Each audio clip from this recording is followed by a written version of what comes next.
Bienvenue sur Émilie Biologie. À travers cette vidéo, nous allons voir la relation entre la vaccination et la production d'anticorps par notre organisme. Nous prendrons comme exemple concret la maladie du tétanos. Le tétanos est une maladie grave qui est causée par des bactéries. Cette bactérie peut pénétrer dans le corps par le biais d'une écorchure ou d'une plaie causée par exemple par un clou rouillé. Une fois dans le corps, la bactérie fabrique une toxine qui va s'attaquer aux nerfs qui contrôlent notre activité musculaire et peut provoquer du coup des paralysies. Le tétanos est une maladie qui, sans traitement, peut mener à la mort. Heureusement, il existe un vaccin contre le tétanos qui peut nous protéger de ces bactéries. Il faudra néanmoins faire des rappels de vaccins tout au long de notre vie. Pour illustrer la production d'anticorps et la notion de rappel de vaccin, je vais vous donner un cas concret. Voici Pablo, un nourrisson. Il se rend chez son médecin avec sa maman pour se faire vacciner contre le tétanos. Donc le médecin lui injecte sa première dose de vaccin contre le tétanos.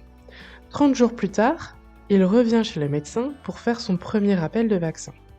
Puis de nouveau 30 jours après, il a un deuxième rappel de vaccin. Je vais vous expliquer ce qui se passe exactement au niveau de la production d'anticorps dans le sang de Pablo lorsqu'il reçoit ces 3 injections de vaccin. Donc voici l'évolution de la concentration en anticorps antitétaniques dans le sang de Pablo qui a été vacciné. Les anticorps antitétaniques, c'est les anticorps qui vont protéger Pablo contre le tétanos, contre les bactéries du tétanos. Donc voici la concentration en anticorps, où l'unité c'est UA, donc ça veut dire unité arbitraire, en fonction du temps, ici en semaines. La ligne indiquée par la flèche sur ce schéma correspond au seuil de protection, c'est-à-dire qu'à partir de 6 unités arbitraires de concentration en anticorps antitétaniques dans le sang de Pablo, il sera protégé contre le tétanos. Si la concentration en anticorps est en dessous de ce seuil de protection, ça veut dire que la personne n'est pas complètement ou n'est pas du tout protégée de cette maladie.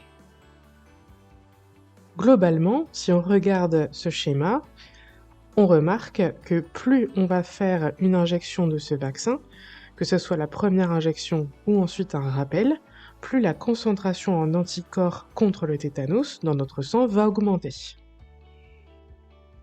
En effet, à 0 semaine, donc c'est le jour J de la première injection du vaccin, on va avoir 0 anticorps. C'est normal, on vient de le faire. Par contre, à partir de 2 semaines, Pablo va avoir environ 3 à 4 unités arbitraires d'anticorps contre le tétanos dans son sang. Lors du premier rappel de vaccin, c'est-à-dire la deuxième injection qu'il va avoir de ce vaccin, eh bien, nous aurons environ 5 unités arbitraires d'anticorps. Et ensuite, si on continue, lors du deuxième rappel, donc ça fera la 3e injection que Pablo aura eue du vaccin, eh bien, il aura cette fois-ci 7 unités arbitraires.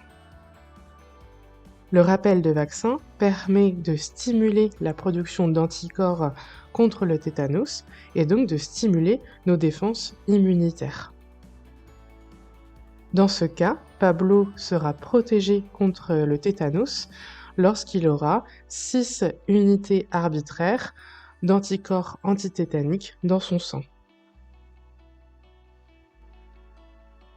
Pour conclure cette vidéo, il faut donc un minimum d'anticorps dans le sang pour être protégé d'une maladie. Certains vaccins sont obligatoires, dont celui du tétanos, et pour être bien protégé, c'est-à-dire être protégé durablement de certaines maladies, il est nécessaire de faire des rappels de vaccins pour rappeler à son corps de produire des anticorps contre la maladie et donc nous protéger.